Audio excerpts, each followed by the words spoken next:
do, should we check here? Yep. So I've been working on with the dash I option and the dash B option. And of course, let's just let's see, and if I can see the clear one. I'm actually going to go and just repeat the last two things we did. I'm going to do let's take a peek at the borders list. Here it is. Here is a borders list. Now I'm just going to repeat. Here it is. I'm going to do a ref on the string small s in borders list. Press enter and here are the lines with the small s in borders list. Now I'm going to do another ref. This time on the string s, regardless of uppercase or lowercase. So breadth with the ignore case option on the string s, which means small s or big S in borders list. Press enter. So we've got all the small lines with small s's and big s's. So now I'm going to go ahead and do basically a rep with the dash I option, which means case insensitive, and the B option or the dash B option on the string S, which means small s, big S. So in this command, I'm looking for all lines that basically do not have an S, and this is case insensitive. So press enter, and you get this result. Now the reason I did this dash IV is exactly the same as doing a dash VI, right? These two commands are exactly the same. I could have also done this in this manner. Dash B space dash I. This is also good. Dash B dash I on S. And this is the result. And of course I could also put a dash I and another dash I and dash B. Here we go. So here we go.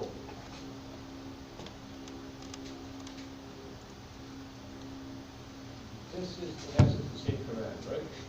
Just written in different ways. But most of the time it's easier to do this, dash IV or dash VI. Remember that the order is not important.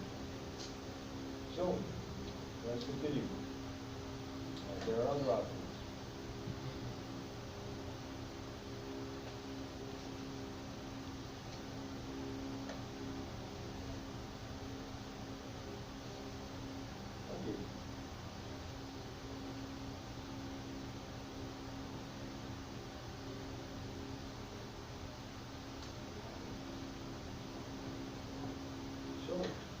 There's another option, right?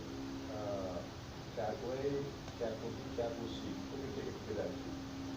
So I'm going to do a C, and we are actually, why not, do a little bit of review.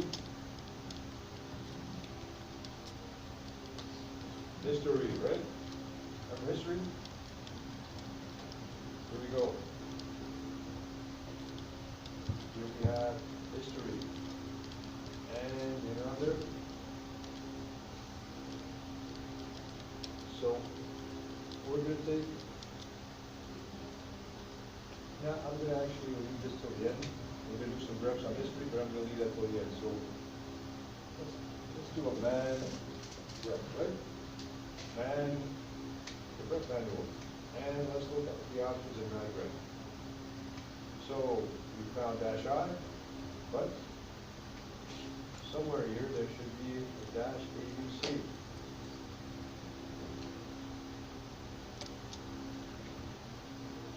Here we go. Context line control, dash A. Print, and A, it's A followed by a number, right? So we want to print the number of lines of trailing context after matching lines, right?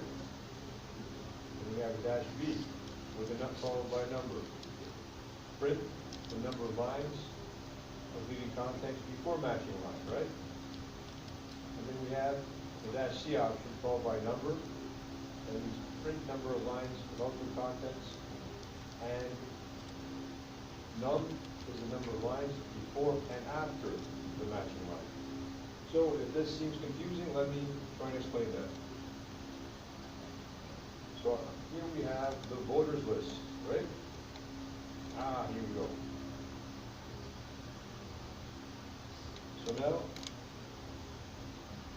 I'm going to do cats on voters list. Here we go, cat voters list. Let's take a look here at Windsor. So, I'm going to do a grep on the string Windsor, right? Inside voters list. And here we go. We just have one line.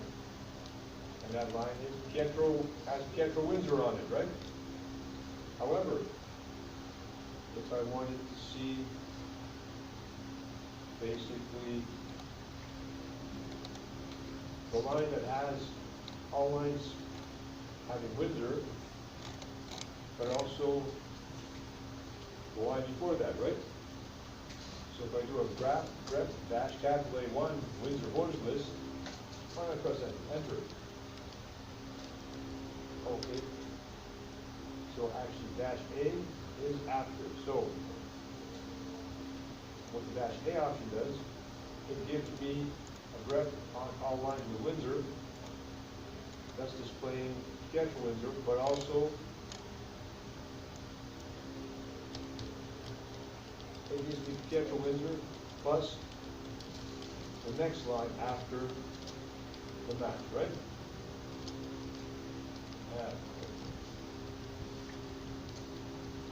If I were to do a grep on B1, right?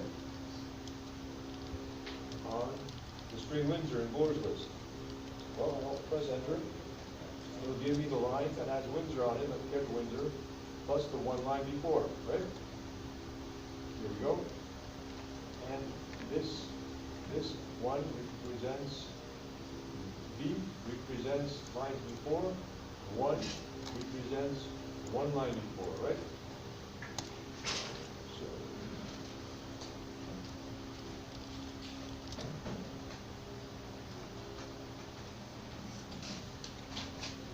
for example, if I were to do a B2, right?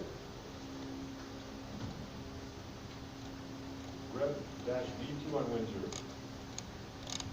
It would actually do a grep on Windsor, which is, we'll find this line here, but it would also give me two lines, B for B4. So these are the two lines before Pietro Windsor, right?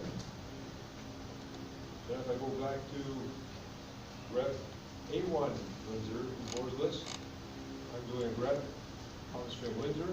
This is it. And A is, I'm getting lines with the string Windsor plus basically lines after, or number one here, one line afterwards, which gives me this, right? So change that to a 2.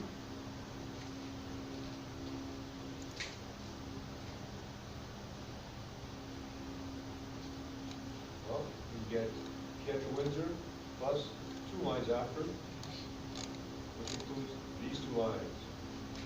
Now, of course, if I use the C option, well, that means I'm looking for all lines with the string Windsor, such as this, with C is for before and after, and 1 is for one line before and after. Of course, if I change that to a 2,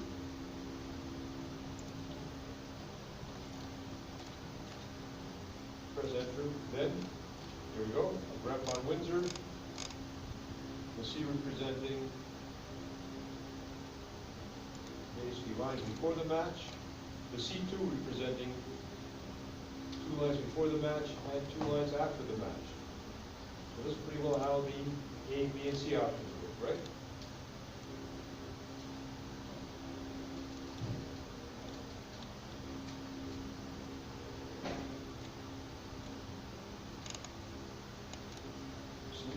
for example, if I did a grep on Doe,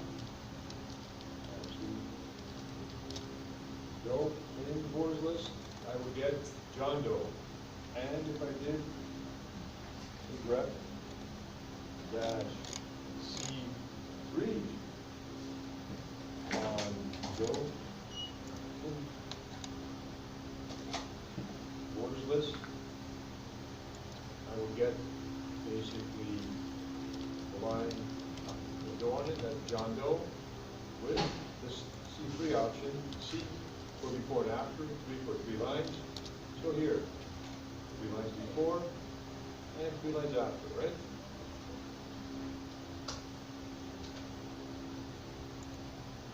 And if it was an A for after, enter. So here's my match, John Doe, and 3 lines after. A for after, 3 for 3 lines. And just one last one, let's put the B in there. So grep dash B3 Doe borders list. So here's my match, John Doe, and I have the B3 option. So B for before, and 3 for 3 lines. So here are 3 lines before. So if we continue, page 1, text.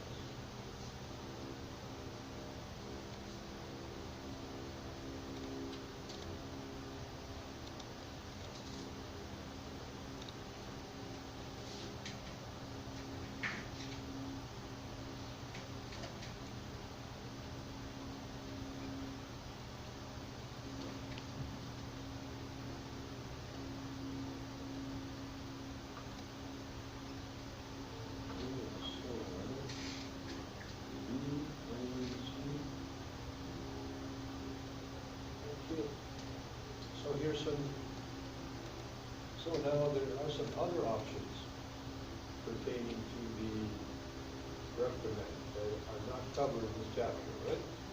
So when you go back here, you see, I'm just going to do a cat on borders list, right? So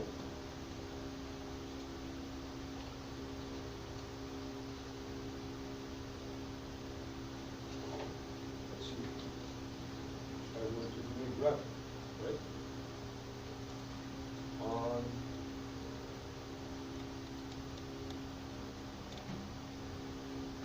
let's throw a grep on Smith, capital S, and borders list. We get our individual John Smith and Frank Smith. However, if I wanted to basically do this, but also show